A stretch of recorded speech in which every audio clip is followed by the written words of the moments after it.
Representative, let's start with this. What are your thoughts on the situation of Stell Parker Selby's absence? I'll start with saying it's a really difficult situation.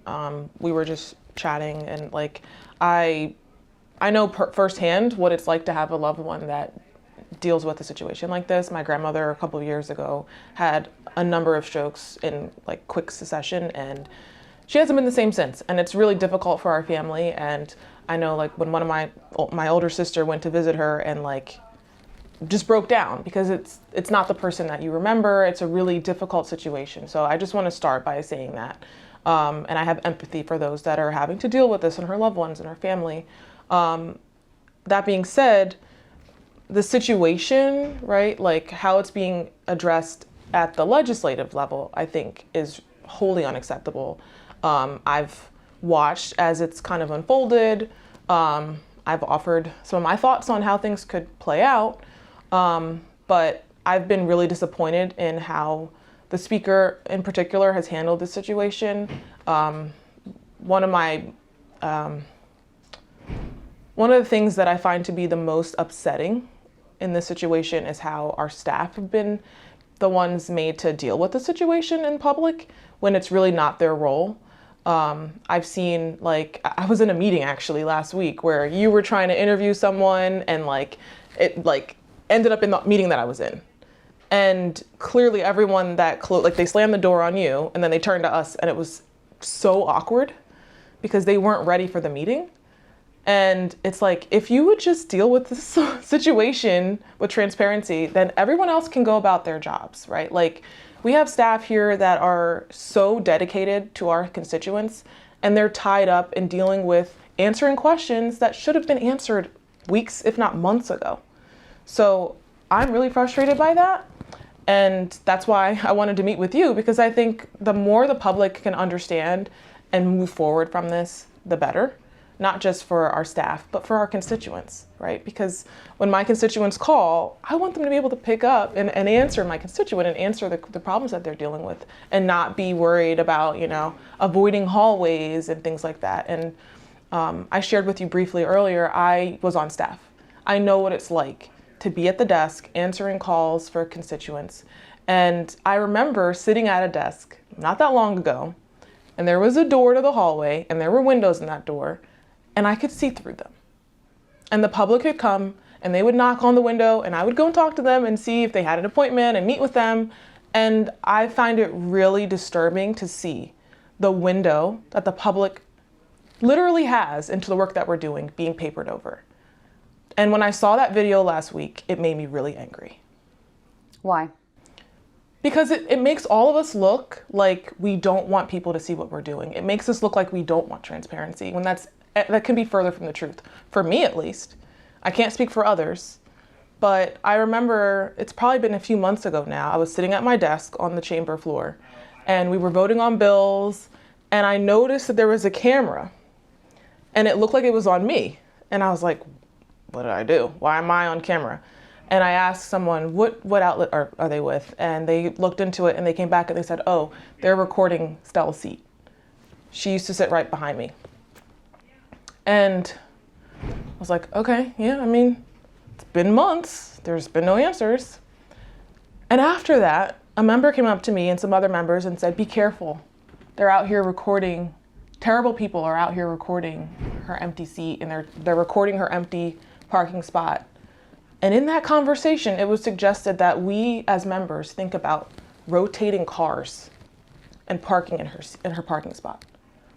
And I'm not going to say who said it, but I will say I was so taken aback that I, in the moment, was like, yeah, a cover up. Yeah, that's a great idea. And I walked away. Can you at least tell me, was it someone in House leadership in the Democratic Party who suggested that? It was no one in leadership. Got it. I want to go back to something you said, just to clarify, when you're expressing you don't believe the staff should be in forward-facing roles. Do you think the speaker could be fixing that by speaking to the press? Absolutely. Absolutely. And I'll clarify, we have communication staff. They deal with the press all the time, but we make their jobs impossible as members when we don't answer questions.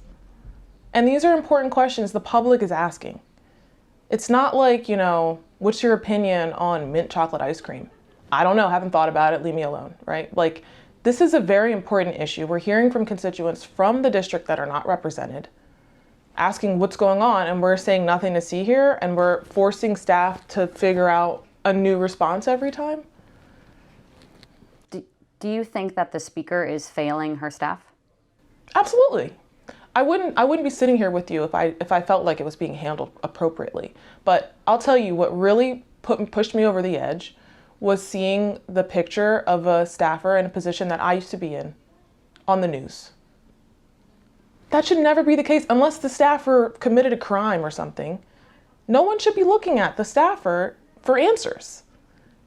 Like, But in our case, we have been told to reach out to the office because the press won't comment. Which I think is so unacceptable because they know what that means. They know what that means. Like saying, oh, the answer to this is virtual voting. If we had virtual voting in place, it's my belief that Representative Selby would not be voting virtually because no one can talk to her, no one can reach her. Have you tried to reach out to her? I haven't, but I know a lot of people have. And what are and they haven't. They haven't been able to reach her. And like I said, that's not on her, right? Like she's not in a space where she can do the job. Like I don't want to hold it against her. And that's another reason why it's really upsetting because Representative Selby has a long track record of showing up for the community. She was asked to do this role. She didn't stand forward because she wanted to do it. People asked her to do it. It's pretty rare nowadays to have someone in office who's only there because their community wanted them, not because they had personal ambition, right? So she's like very well respected in the community. And I think it's very disrespectful to her legacy to make it seem like this is all a failure on her. It's not. But that perception is being, that painting is being painted by people that benefit from it. Who benefits? I think leadership benefits from this. I do. And I think there are people in my party who think that this is best because they want the seat to say Democrat, which I think is disgusting. Has that been outwardly said? It has been said to me, yeah. Tell me exactly what was said. Basically that there's this understanding that the seat is going to go Republican and people don't want that. So they want there to be an election when everyone can work on it, when everybody can, focus on it. Not right now. We were told that they want to wait till they can kind of groom a candidate who would win. Yeah. You've heard this I believe that. I believe that. I don't know that from the horse's mouth, but that's kind of the consensus that I've gathered from talking to people. I think that is 100% what's going on. And I think that's disgusting.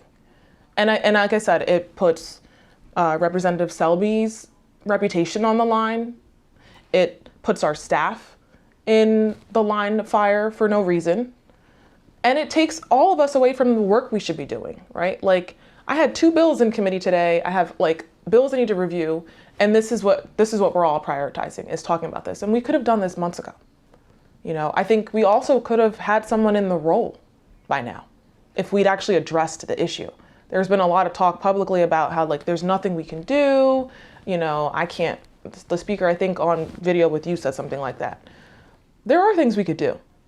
And if we were united in supporting Delawareans' right to representation, I think we would have done that already. But there's ulterior motives at play, and that's disappointing. So you said there are other things we can do. You said you did some digging. Would you like to talk about that?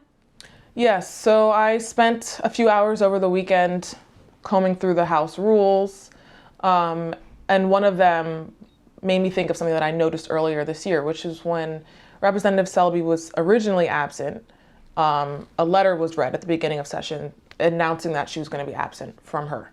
And I've submitted letters like this before.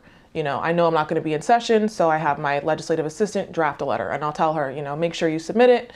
And at the beginning of session, the chief clerk will read communications, basically, publicly. The reason why we do the letter is because we have a rule, which I believe is House Rule 12, that requires a member make the speaker aware of their absence before they're absent from session. And if they don't do that, the rule says that you can be subject to censure and held in contempt. I don't know what censure means specifically for our rules because it's not defined, but it's a term that's used in many bodies, as is the word contempt. And we also have the ability to have an expulsion vote, which feels weird to do because she didn't do anything wrong, right? She had a health issue and like we can't control that. But I think from my understanding, that's probably the only thing that we could do at this point. And I think it's probably what's appropriate for this situation is for us to acknowledge that she's been absent. And from my recollection, has not submitted an absence letter for probably weeks at this point. And have an expulsion vote with her absence as the reason, right? Like she's repeatedly been absent. We need to remove her. I think probably someone would have to motion to censure her in accordance with House Rule 12 before doing that, so it's on the record the reason. And I think we can all easily articulate to the public, to the record, to her family. It's not personal. We wish her nothing but the best. We hope that she heals.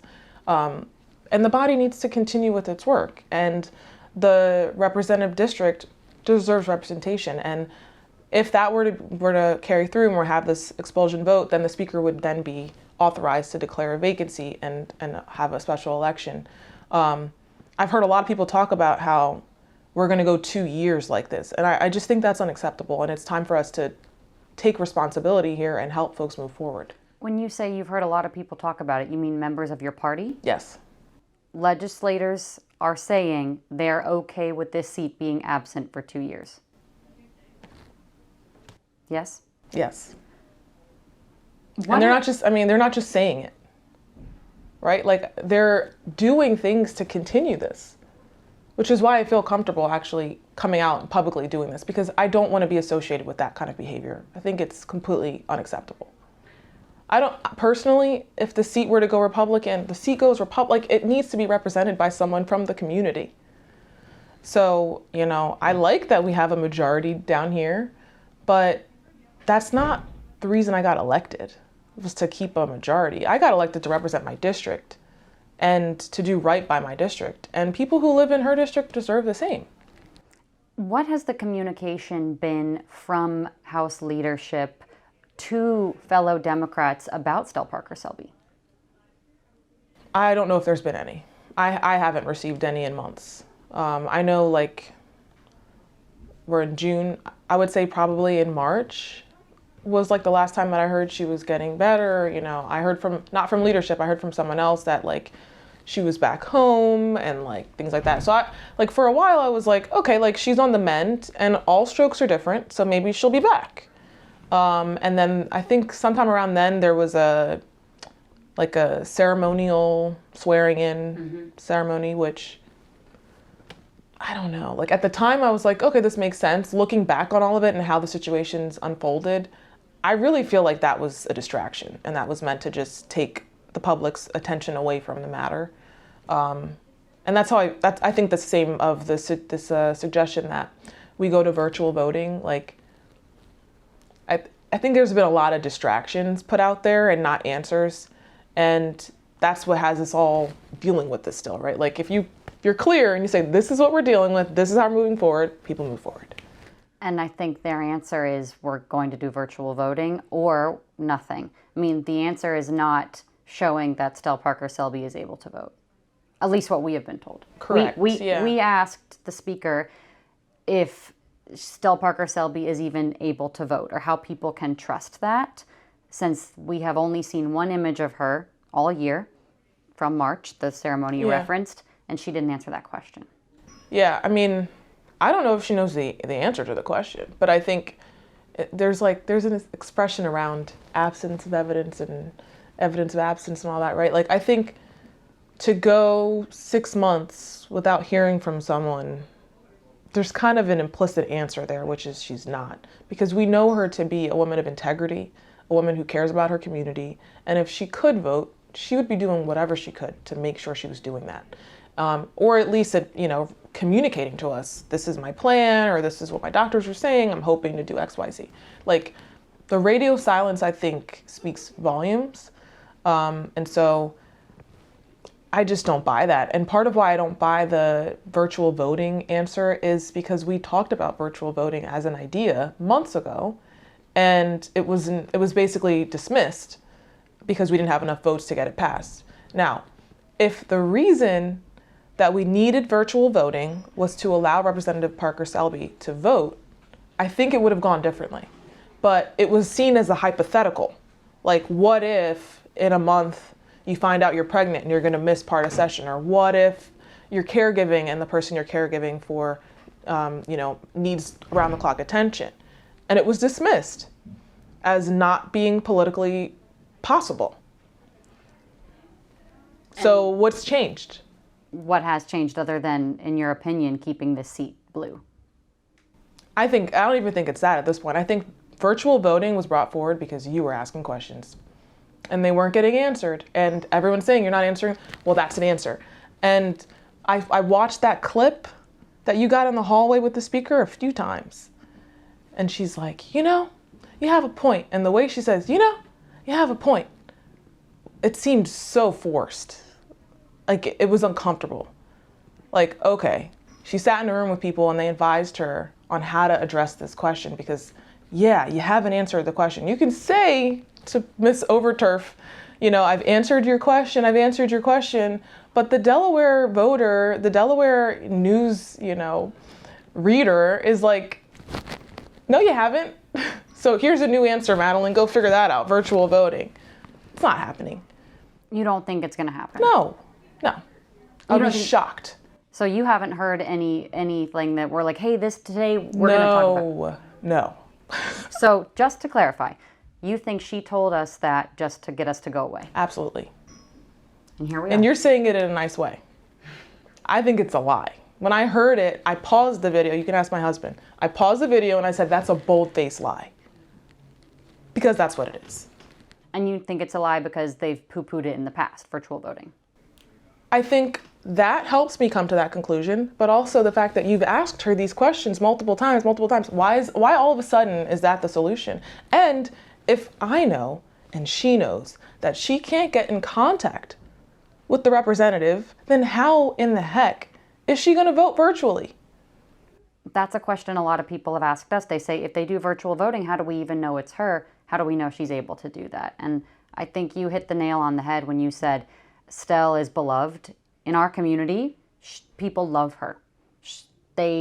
Everyone I've spoken with who knows her personally says, this is not Stell. They say if she knew what was happening, she'd be mortified. Do you think that's true? I think that's true, yeah. Because you sit near her, so you must have some interaction with her. Yes, and one of the things, I really only know her from this role. I know a lot of people who know her because she was principal and she, one things that I can always remember her saying a lot is, I don't know, I haven't looked at it yet, so I can't tell you. Like, she wouldn't make a decision on a bill until she knew, like, she'd gone through it and she'd done her due diligence. Not everyone's like that, right? Like, there's some members who are like, oh, it's you, I trust you, She would do her due diligence and she would say, like, I haven't gotten through all of my emails yet. Like, I'm not sure. And she would be like, she stood up for herself. She didn't want to make a misstep. And so I think it's really beyond the pale how it's been handled. A couple hours ago at this point, I was in a committee meeting and someone sent me a link to a statement that the House, the speaker's name's on it, but it was put on our caucus's page, which I probably should post my own thing saying I don't agree with the post, but it puts the onus, in a way, on the media. The statement says something like, the actions of the media or the behavior of the media is putting our staff in harm's way, and then makes reference to the assassination in Minnesota. And a close friend of mine worked for the member that was murdered, and her husband, knew her husband, and reached out to me. That's how I found out about the statement. And he was really upset to see a tragedy like that being taken advantage of, being used for political gain. And I was upset by that. And I was also upset by this painting of the media like you're bad guys. Like, you coming into a public building asking questions that the public wants answers to is putting people in harm's way. I'm like kind of speechless still. I've thought about it. I've thought about what I want to say about it. And I still am really struggling to articulate just how disturbing I find it. And it reminds me of leadership that I've seen at the national stage and leadership that I've seen in other countries where we point to the media, like the media is the problem. The media is what keeps our democracy safe. Like, I don't want to work in a building for the public where the windows are covered. Like, I understand. And they put those up because of us. So yeah, but you know, when I was on staff, I sat next to a door that had a window in it and you could see through it. And I've seen over the years, they've added more and more pieces of paper to the window. So now you can't see through. Then a little bit before you, so you can't take credit for this, the window to the area where my office is was covered with a film. Like, it's really a disturbing direction, I think. When we should be opening up the building to more transparency, like when we're having virtual hearings and things like that, we shouldn't be making it harder for the public to come and talk to a representative. I do have a busy schedule. Like, I can't always make a meeting work, but I always try. And I think it's important that that be the spirit of the space. And so I find it really disturbing, and I find it really inappropriate and just unacceptable to liken the work that you're doing to anything remotely violent. what is your motivation for speaking out against a member of your own party? So I'll just say I am not speaking, well, who do you mean when you say I should against say this. the speaker? What's your motivation for speaking with us today, and for you are the first Democrat we have spoken with who has said something needs to happen here. What's your motivation for that? I can tell you this has been something that's been on my mind and on my heart for a long time. But what got me to the point where I decided I'm going to make a public statement was Thursday, when some staff came to me and they said, Sal's face is on the news. And I was seeing red. And I just said, I didn't even think about what I would say or like, what do I even have anything to say? I just was like, I'm giving an interview. Like, I just was like, I'm going to talk to the press, because there's no excuse for our staff who are dedicated to their jobs, who do their best every single day, to be put in the line of answering these questions. It's completely unacceptable. And I can't imagine what I would have done when I was in that role if someone asked me a question like that. Like, what are you supposed to say? That's why you shouldn't be in that role. Like, it's like, it really made me upset. And I was like, all right, I have to figure out what I know and like ask some questions and figure out what I can share, because this is unacceptable. And clearly our leadership is not going to handle it properly. I was slightly hopeful a while ago that they would handle it, and they haven't. And like, watching 3 video interviews in a row where the speaker clearly is choosing to not handle the situation, I was like, all right, like, I was not elected to lead the caucus. I don't like purport myself to be a representative of the Democratic caucus in any shape or form, but I think it's important that someone come forward. And I think it's important for someone from her party to come forward and say, like, it's not politically motivated. It's not partisan politics. It's just about representing the people. And you're not saying it's unacceptable that we put his photo. You're saying it's unacceptable that we did it because we couldn't hear anything from leadership. I mean, I don't know if I were in your position, I don't know what I would do. Sure. I'm still not happy that our staff have been like on TV, but like I said, I think the buck stops with the speaker on this. And if I were speaker, I would have directed staff not to make statements and to direct any questions to me, and I would have answered them, like I'm doing right now. Understood. Do you think Stell Parker Selby should resign? I don't know if she can. Like, I thought about that over the weekend, and I did some research, and like, it can sometimes be arranged by family members that are like, what's the term that they use? like agent, or like, you know, when you Yeah, like a power of attorney. yeah, like it could be arranged maybe, but to me that sounds a bit like it could be illegal, right? Like to have someone else say you're resigning when you couldn't authorize them to tell you. I don't know if she can, but I don't think that she can, because I think if she could, she would have done it already. So I think what makes the most sense is for us as a body to recognize that she's been absent for a prolonged period of time. She hasn't let us know why. Move to expel her and allow her to heal in peace and stop all this, circus around her absence and forcing staff to answer these questions. Will you call for her expulsion? I mean, I can. I probably should at this point. If she is able to resign, do you think she should? I do. But like I said, I don't think that, I just don't think it jives with her character for her to be like sitting at home perfectly fine, able to do that, and choosing not to. It just doesn't seem like her. So that begs the question, how did she do her swearing in? I wasn't there. Do you fear that maybe she wasn't even able to really understand she was being sworn in?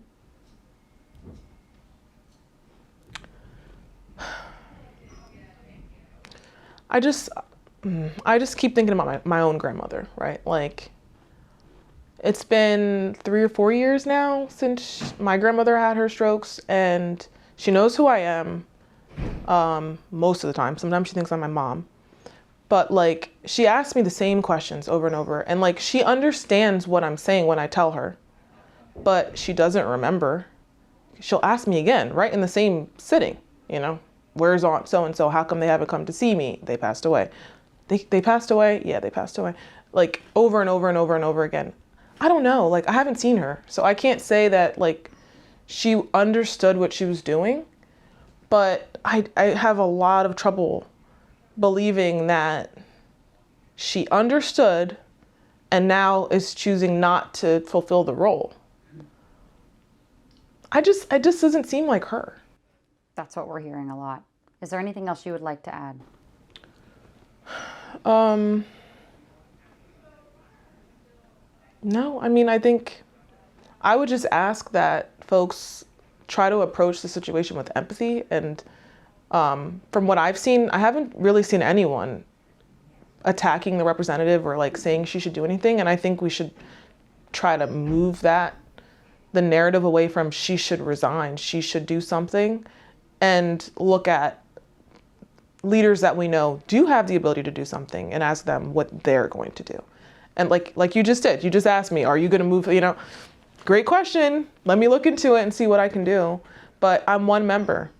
It would take other members also recognizing the situation that we have in front of us. And we only have, like, I think a legislative week or so. We leave June 30th. So if it doesn't happen in this week, and nothing happens in the summer, the seat will just stay the way it is for the rest of the year. Which I think is unacceptable. Thank you for your time. Thank you for your reporting. Thank you.